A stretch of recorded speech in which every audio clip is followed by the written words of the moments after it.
அரசியல் சதுரங்கம் நிகழ்ச்சிக்கு உங்களை வரவேற்கவும். விடுதலை சிறுத்தைகள் கட்சியின் புதிய ஒரு அரசியல் நிலைப்பாடு தாவேகா அரசுக்கு ஆதரவு என்ற நிலையிலிருந்து இப்பொழுது தாவேகாவின் கூட்டணி என்ற அறிவிப்பை நேற்று விசிக தலைவர் திருமாவளவன் நேற்று தமிழ் தேசிய எழுச்சி மாநாட்டு கள்ளக்குறிச்சியில் நடைபெற்ற போது அந்த உளுந்தூர்பேட்டை மாநாட்டில் அவர் அறிவித்திருக்கிறார்.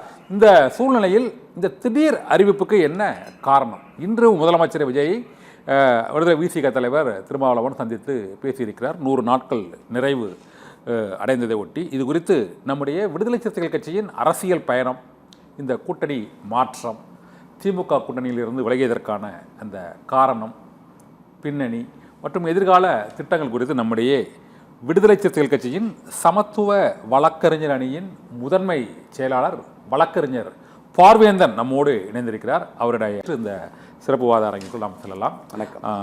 பார்வேந்தன் சார், இப்போதைக்கு தமிழக வெற்றி கழகத்தோடு இந்த தமிழ் தேசிய எழுச்சி மாநாட்டில் கூட்டணி அறிவிப்பை வெளியிடுவதற்கான காரணம் என்ன? அது இயல்பான ஒரு செயல்பாடு தானா, அல்லது இதில் ஏதாவது முக்கியமான வியூகம் இருக்குதா நினைக்கிறீங்களா? இல்லை, இதில் ஒன்றும் புதுசாக ஒரு வியூகம் இல்லை. ஏற்கனவே அமைச்சரவையில் நாம் பங்கேற்றுட்டோம். அமைச்சரவையில் பங்கேற்றின பின்னாடி கூட்டணி சம்பந்தமாக அறிவிக்கணும் அப்படின்னு இல்லை. அமைச்சரவையில் பங்கேற்றாலே ஒரு 90% கூட்டணியில் இருப்பது தான் அர்த்தம். அப்படி தான் நாங்கள் அதை ஃபீல் பண்ணுறோம்.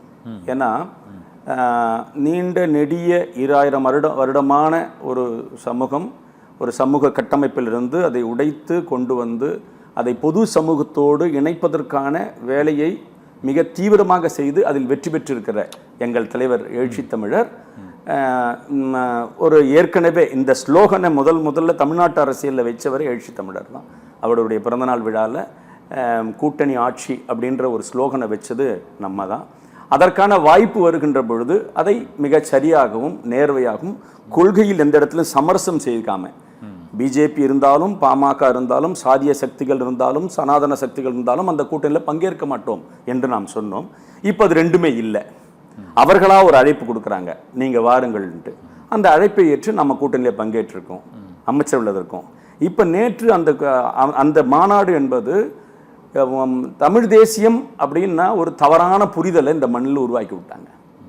20 ஆண்டுகளுக்கு முன்னாடி தமிழ் தேசியம் அப்படின்றத இங்கிருந்த சீனியர்ஸ், குறிப்பாக நம்மளுடைய நெடுமாறன் ஐயாவில் துவங்கி கடைசியாக இருந்த தோழர்கள் வரை தமிழ் தேசியம்னா பிற தேசியங்களுக்கு என்ன முக்கியத்துவமோ அதே தான் தமிழ் தேசியம் அப்படின்ற ஒரு கான்செப்டில் இங்கே ஒவ்வொரு தேசியம் மலையாள தேசியமாக இருந்தாலும் இல்லை தெலுங்கு தேசியமாக இருந்தாலும் அந்தந்த தேசியத்துக்கு அந்தந்த தேசியங்களுக்கான உரிமை, அந்த உரிமையை கொடுத்துட்டு தமிழ் தேசியத்தை நாம கூட்டணி இந்தியா என்கிற இந்த கூட்டணி ஒன்றிய அரசுக்குள்ளாக தேர்தல் அரசியலை ஏற்றுக்கொண்டு வாக்கரசியலை ஏற்றுக்கொண்டு நாம் இந்த அரசியலை பங்கெடுத்திருக்கோம். அப்ப தமிழ் தேசியம் தமிழ்நாடு கேட்கறன்னு பொருள் இல்லை. இந்திய தேசத்துக்குள்ளாக இருக்கிற அனைத்து தேசியங்களுக்கும் அவங்களுக்கான சுய உரிமையை கொடுக்க வேண்டும் என்பதுதான். அதை நேற்று வெளி சொல்வதற்காக இந்த மாநாடு. இந்த மாநாடை பொறுத்த வரைக்கும் தாவேகாவுடைய கூட்டணி அறிவிக்கிற மாநாடு. அந்த மாநாட்டில் அதை சொல்லலை, இதை அறிவிச்சிட்டாங்க, தாவேகாவுடன் இணைந்து செயல்படுவோம் அப்படின்னு அவர் அறிவிச்சது தான். இவ்வளவு நெருக்கடி, மாநாடு நடத்த முடியாத ஒரு சூழ்நிலை, இப்போ பெரிய அளவில் கூட்டம். அங்கே இந்த தமிழ் தேசியத்துக்கான அந்த புதிய நீங்கள் சொன்ன அந்த விளக்கமோ அல்லது தமிழ் தேசிய அரசியலையும் முன்னெடுத்து செல்லக்கூடிய இப்போ நாம் தமிழர் கட்சியினுடைய போக்கு விசிகாவிலேருந்து எந்த அளவுக்கு விலகி இருக்கிறது, தமிழ் தேசியத்தின் ஒரு புதிய விளக்கத்தை அவர் அளிப்பார்கள்னு எதிர்பார்த்தோம்.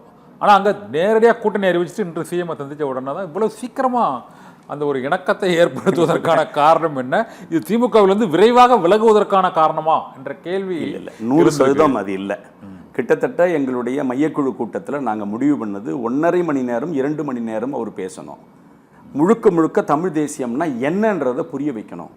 இவர்கள் நடுவுத்தில் ஒரு 10-15 வருடமாக தமிழ் தேசியத்தினுடைய புரிதல் வேற எண்டுக்கு போயிடுச்சு.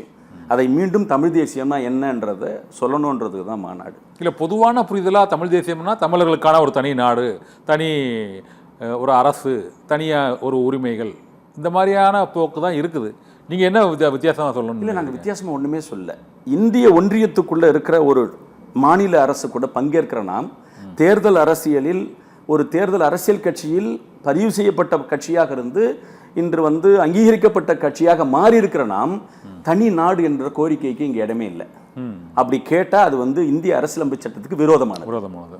அப்படி இருக்கும் பொழுது தமிழ் தேசியம்னா வெறும் நாட்டுரிமை கேட்கறது மட்டும் இல்லை, இல்லை ஈழத்தமிழர்களுக்கு வந்து நாடு பெற்று தருவதும் இல்லை. நம்ம அந்த நாட்டில் இருக்கிற சிங்கள பேரினவாதத்துக்கு எதிராக தமிழ் நாட்டின் தமிழ் மக்களின் நிர்ணய உரிமைக்காக போராடுவது, அதற்கு நம்ம இங்கிருந்து குரல் கொடுக்கிறோம். அவருடைய வாழ்வியல், அவர்களுக்கு நேர்ந்திருக்க சோகம், அதற்காக நான் பங்கேற்கிறோம். அந்த நாட்டில் தமிழர்கள் வெற்றி பெற்றால் அவரோட துணை நிற்கிறோம். அகதிகளாக இருக்கிற வெளிநாட்டில் இருக்கிறவங்களுக்கு கொண்டு வந்து அங்கே சேர்த்து அவங்களுக்கான நிர்ணய உரிமையை கொடுக்கணும், அதற்காக நம்ம இங்கிருந்து போராடுறோம். அது தனிநாடு கோரிக்கை அல்ல, அவர்களுக்கு அது தனிநாடு கோரிக்கை. நம்ம அந்த தனிநாடு கோரிக்கைக்கு போல அவர்கள் வெற்றி பெற்றால் ஆதரிப்போம், அதற்கு துணை நிற்போம். தமிழ்நாட்டை பொறுத்தவரை, இந்தியாவை பொறுத்தவரை தமிழ் தேசியம் என்பது தமிழ் மக்களுடைய உரிமை, மேலாண்மை, மொழிவழி, அவருடைய பண்பாடு, பொருளாதாரம், கலாச்சாரம், இது எதுவும் சீரழியாமல் பாதுகாப்பது தான் தமிழ் தேசியம். நாங்கள் உள்வாங்கியிருக்கோம். இதில் ஒன்றிய அரசாக இருப்பது கல்வியை பிடுங்கிட்டாங்க, பொருளாதாரத்தை சுரண்டுறாங்க, நம்முடைய பண்பாட்டை வேற மாயமாக்க பார்க்குறாங்க. இது எல்லாத்தையும் தடுத்து நிறுத்த வேண்டிய பொறுப்பு விடுதலை சிறுத்தைகளுக்கு இருக்கிறது. அதையெல்லாம் வெளிப்படுத்துறது தான் 124 தீர்மானங்கள் இந்திய அரசியல் கட்சிகளில். அந்த தீர்மானத்தை முதலமைச்சர் விஜய்கிட்ட போய் கொடுக்குறது எதுக்கு சார்?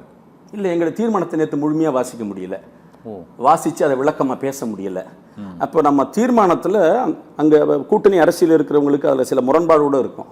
ஆனால் நம்ம அதை அப்படி மறைச்சிட முடியாது, தேவையானது மட்டும் கொண்டு போய் கொடுக்க முடியாது. ஒட்டுமொத்தமாக 124 தீர்மானத்தையும் கொண்டு போய் அவர் கையில் கொடுத்து, இதுதான் எங்கள் மாநாடு, இதுதான் எங்கள் கட்சி, எங்கள் கட்சியோட நிலைப்பாடு, இந்த நிலைப்பாட்டில் இருந்துக்கிட்டே தான் உங்களோட கூட்டணியில் இருக்கும், இந்த நிலைப்பாட்டில் சேர்ந்து தான் உங்களையும் சேர்த்து வர சொல்கிறோம் அப்படின்றது தான் நேற்று அங்கே மாநாடு. இன்னைக்கு கொண்டு போய் கொடுத்துட்டு அவருடைய நேற்று தலைவரால் அவரை நேரடியாக சந்தித்து, எப்பயுமே ஒரு தலைவர்கள் பரஸ்பரமாக வாழ்த்து சொல்கிற வாய்ப்பு இருக்கும், அப்படி வாழ்த்து சொல்கிற வாய்ப்பு இல்லை. அதனால் அவருடைய அழைப்பின் பேரில் இன்னைக்கு போய் மாநாட்டு தீர்மானங்களை கொடுத்து பரஸ்பரமாக வந்து பிறந்தநாள் வாழ்த்தில் பகிர்ந்துக்கிட்டு வந்தாங்க. கூட்டணியை கொஞ்சம் உறுதிப்படுத்திட்டு வந்திருக்கீங்க. கூட்டணி உறுதி என்பது தாங்க நாங்கள் ரொம்ப தெளிவாக இருக்கிறோம். நாங்கள்